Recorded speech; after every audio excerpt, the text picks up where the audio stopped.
Hello and welcome to my channel. My name is Per-Erik, and in this video we will go over how to build for different environments in KMP.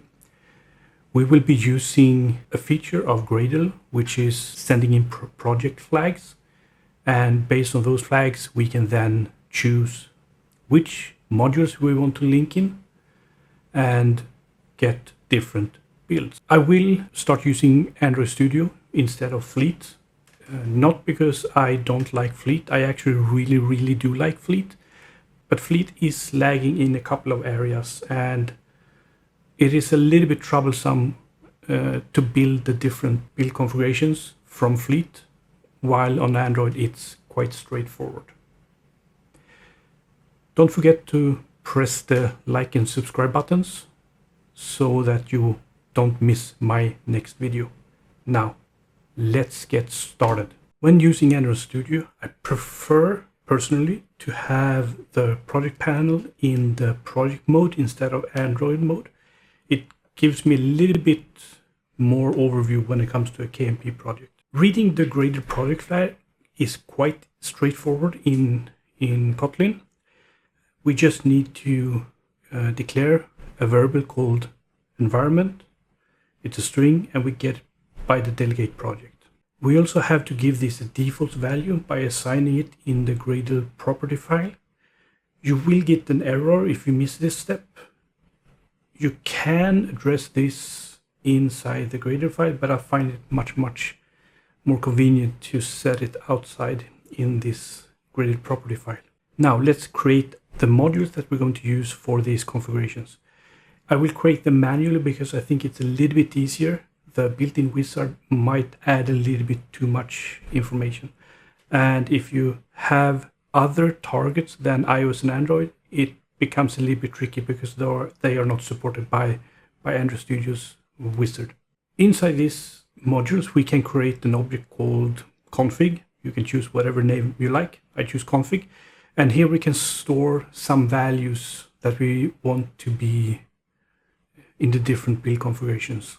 It can be URLs, base URLs. It can be other configuration settings for different things, etc., etc. In this case, I will just use one string and one boolean.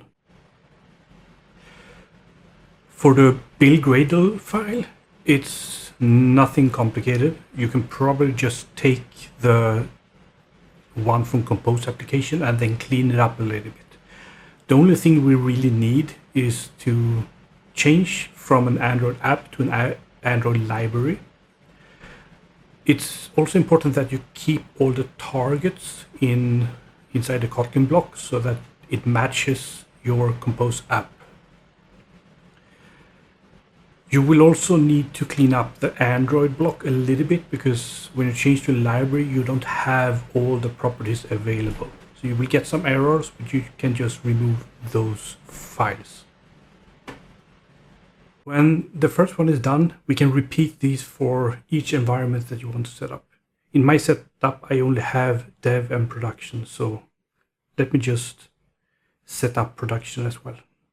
Anything that we add in these modules will be overwritten by the Compose app.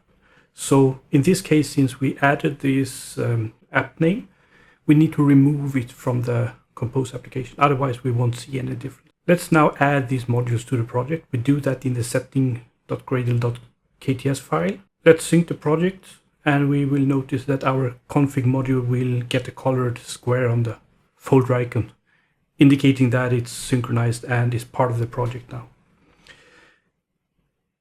When we add a module to our project, we do that with implementation, just like we do with any dependencies, but we add the function project inside of this one. Usually we just hard code the full path, but in our case we want to make this dynamic because we want to change this depending on the flag we're setting.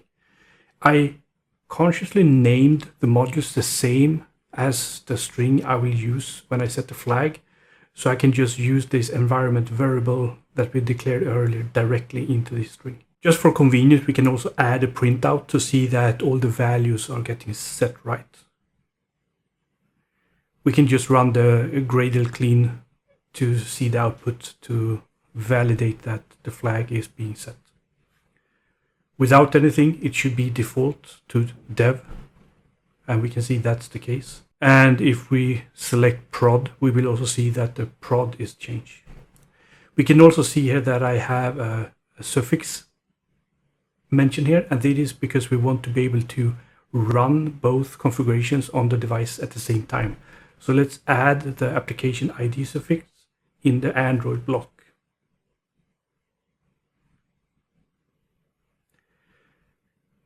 To trigger these different builds and run them on the device, we need to create our own run configurations. The default one to trigger Android doesn't support adding these project flags, so let's create our own Gradle task. This task is fairly straightforward. We are just triggering a force stop of the application if it's running, and then we wait for the regular install task to be done, and then we'll run the application. Now when we added this run debug task, we can go into the run configurations and create our own configurations.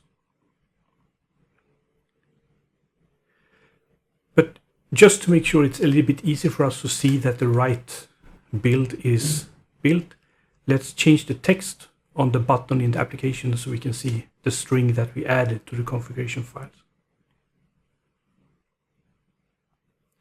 We can also see now that if we run the default configuration, the compose app, we can see that we get the default value, we get the dev. Now let's go into edit configuration and create a new Gradle configuration. Let's name it Android debug dev. In the run field, we select the task that we just created, the run debug.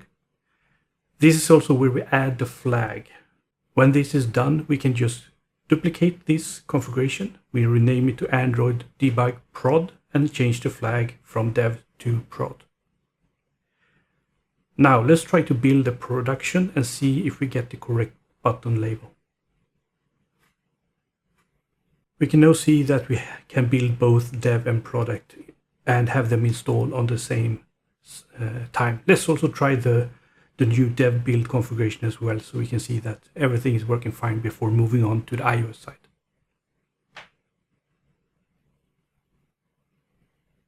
Okay, now on the iOS side, let's move into Xcode.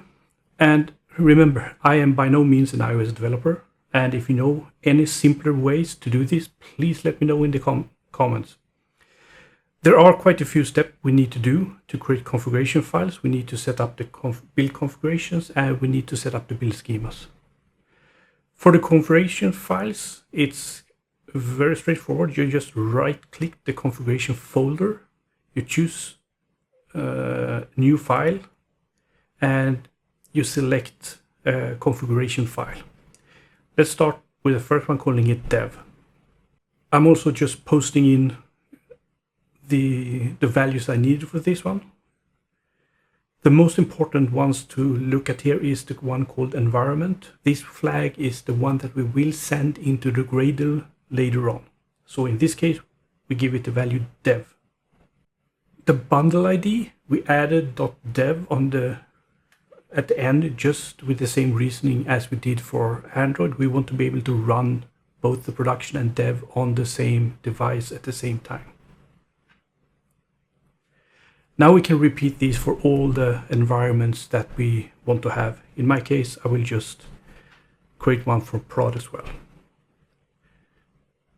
Remember to update the bundle ID, the application display name, and change the environment to prod in this case. If needed, you can also change the Kotlin framework to release if needed. The next step is to set up the build configurations. Select the project, not the target. Make sure it's the project selected, otherwise you won't find these settings. You should now see that you have both debug and release build configurations. We need to create one debug and one release for each of our environments. you also need to select the configuration file for each of these. So for the prod, you need to choose the prod. For the dev, you need to choose the dev. Just below this configuration, you also have, you can choose which build to use from command line. Select prod release for this. Once this is done, we can create the schemas. Go into the manage schemas and create two new schemas, one called iOS dev and one called iOS prod. These names are important to remember because these will be visible inside Android Studio before. This will be visible in Android Studio later. Now let's open up the configuration of this. You just double click on it. And to the left, you can see different tabs or areas, so to speak. Build, run, test, profile, analyze, and archive. For all of them except the build, we have to choose the build configuration. You can already see as the subtitle of these items that they say either debug or release. If you click on that, we can here change the build configuration. So let's choose the release debug based on what they had before.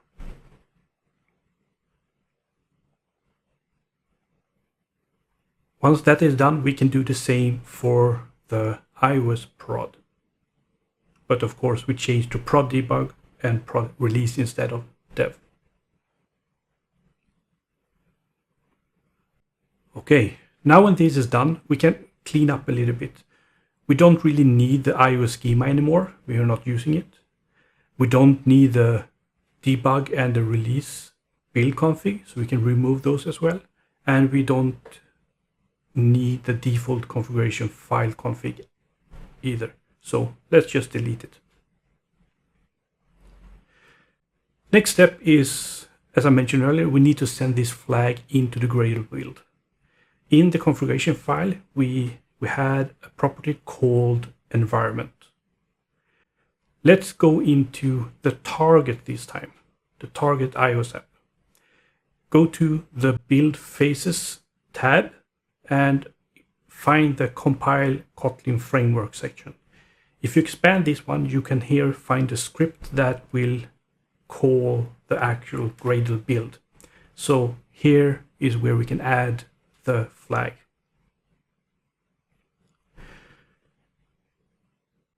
Before we run this, we can also choose what emulator we want to run this on. I picked the same that I will have in Android Studio later on, so I don't end up with many emulators running. So let's build and test and see how it works. Let's start with the production and see if we can get the production build.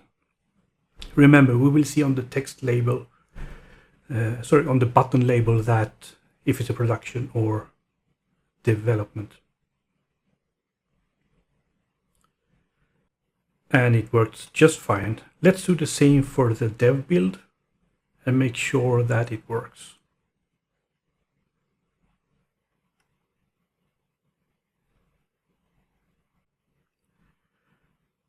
And it works, and you can see that we can have them at the same time. One problem here is that I forgot to use the actual name that differentiates the name of the icons on the app. So let's change that. We did set up this name in a property called application display name. So let's go into the info plist file and find the bundle name and change this value to application display name. If we now build again, we can see that we have the name in the correct name in the icon. Maybe in this case it would have been better to put the dev in front of the name, but it is what it is.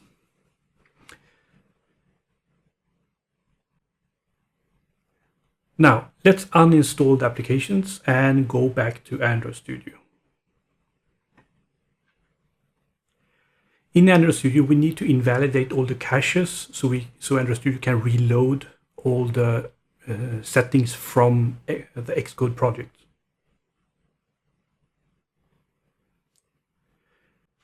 When the indexing is done, let's go into the edit configurations as well. Now we can see we have a tiny red cross on the iOS run configuration. It's because it's broken. It was configured with schemas and setup that doesn't exist anymore. So let's start by modifying this one and fix it.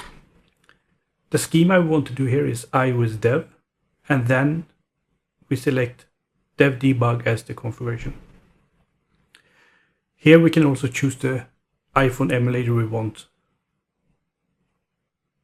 And of course we should rename this configuration to iOS debug dev. When that is done, we can duplicate it and rename it to iOS debug prod, and we can select the schema iOS prod. We can also select the configuration to prod debug. Now let's build the prod and see how it works.